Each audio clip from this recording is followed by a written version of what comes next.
Energy pollution affects every community throughout the world. With energy pollution, people who take advantage of the non-renewable resources we have also pollute the environment with harmful chemicals such as greenhouse gases and other types of pollutions.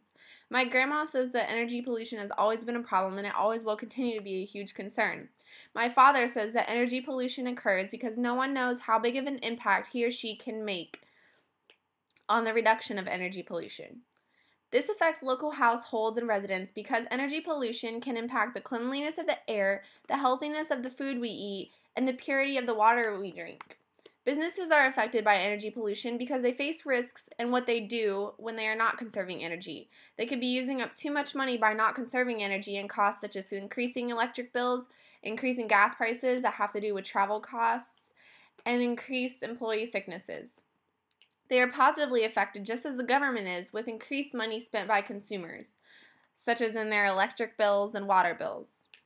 Our government is affected by pressure from other nations to become more energy efficient and deplete our pollution by the waste of resources and money and non-energy efficient devices, and positively by the increased money spent by the consumers.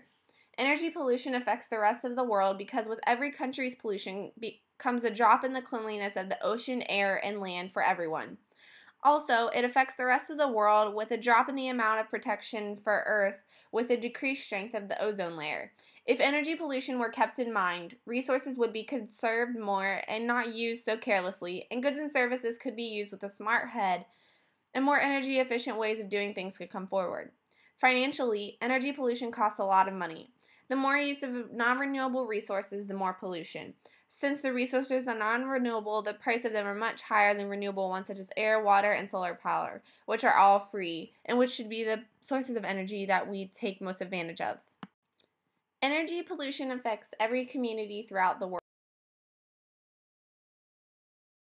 The necessary conditions for energy-saving devices to come about are more money for the consumers that buy them and the businesses that produce them because they will have to take a normal appliance or any other device and turn it into an energy-saving one.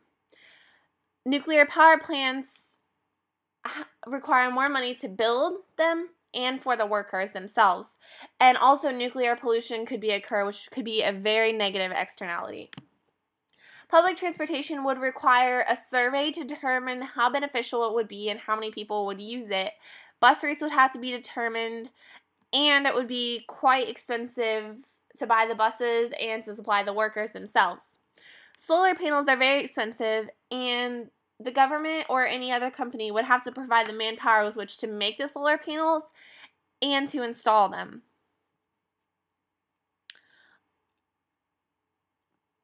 Particularly, nuclear power plants is probably one of the most least likely solutions to implement. The most likely would probably be solar panels and energy-saving devices. My parents specifically say that they think solar panels are a very good idea, and especially for streetlights and stoplights.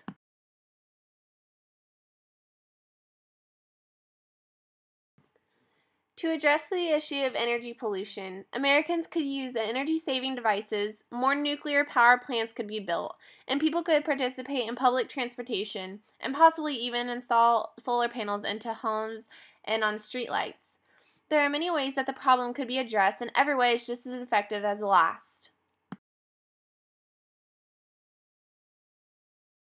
Utilities with the installation. Energy pollution causes problems for every facet of the circular flow diagram. It costs businesses more money and wasted energy, but then for some businesses it creates more revenue. The government also loses money and wasted energy, but where there is money spent by the people, the government gets their tax dollars out of it.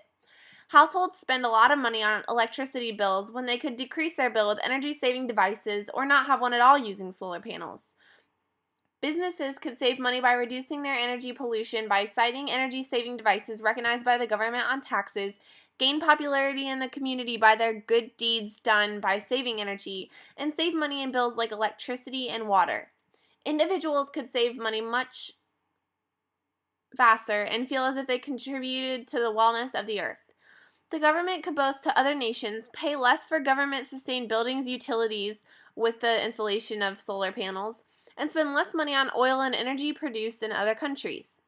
Nuclear power plants are very expensive and will be expensive to build and to replace the regular power plants. Solar panels are expensive and raise thermal energy in places where they exist. Public transportation could also be a costly endeavor, but could help people who cannot afford a car to be able to reach a job or school without having to pay much. Energy-saving devices might cost a bit to update in homes, but it would eventually save the homeowners and business owners money on electricity. All of these things are externalities, and positive and negative, and could benefit people all around the world.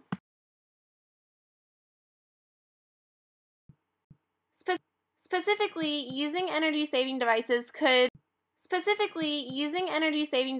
could very well be a very good solution to the problem of energy pollution. However, it would need to be honed a little bit more. More energy-saving devices would need to be come up with, and more money would be needed to do so. As a solution to energy pollution, nuclear power plants could be a very good one, but the cost of them would way outweigh what any community could do. Public transportation as a solution for energy pollution would be a great one, but I'm not so sure that it would be good for my community. I say this because I feel like the costs would greatly hinder my community. The cost just of the buses to purchase alone would be outrageous, plus the workers to work them, the managers, the buildings that would need to be built, all of the bus stops. It would just be one big bill.